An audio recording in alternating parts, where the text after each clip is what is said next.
My name is Dr. Anthony Levatino. I'm a practicing obstetrician-gynecologist, and I've performed over 1,200 abortions. Today I'm going to describe a first trimester surgical abortion called suction D&C, dilatation and curettage. This is the most frequently performed abortion and is used typically from 5 to 13 weeks of pregnancy.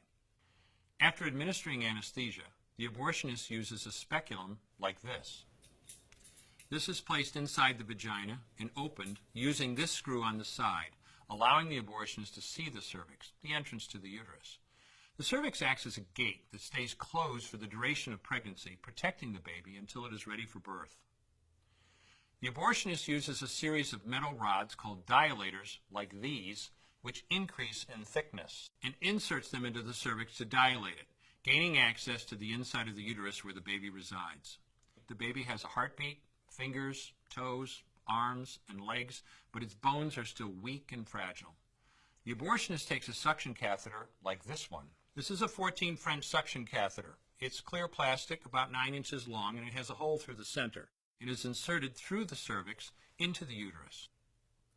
The suction machine is then turned on with a force 10 to 20 times more powerful than your household vacuum cleaner. The baby is rapidly torn apart by the force of the suction and squeezed through this tubing down into the suction machine, followed by the placenta. Though the uterus is mostly emptied at this point, one of the risks of a suction D&C is incomplete abortion, essentially pieces of the baby or placenta left behind. This can lead to infection or bleeding. In an attempt to prevent this, the abortionist uses a curette to scrape the lining of the uterus. The curette is basically a long-handled curved blade. Once the uterus is empty, the speculum is removed and the abortion is complete. The risks of suction D&C include perforation or laceration of the uterus or cervix, potentially damaging intestine, bladder, and nearby blood vessels, hemorrhage, infection, and in rare instances, even death.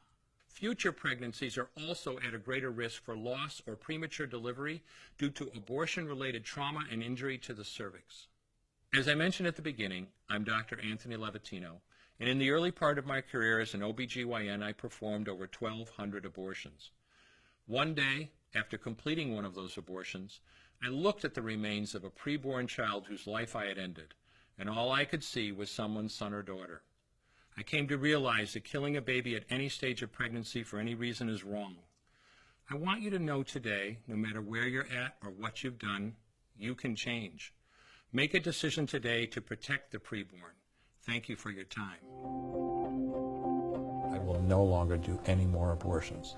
When you finally figure out that killing a baby that big for money is wrong, that it doesn't take you too long to figure out it doesn't matter if the baby is this big or this big or this big or maybe even this big, it's all the same. And I haven't done any since then, and I never will.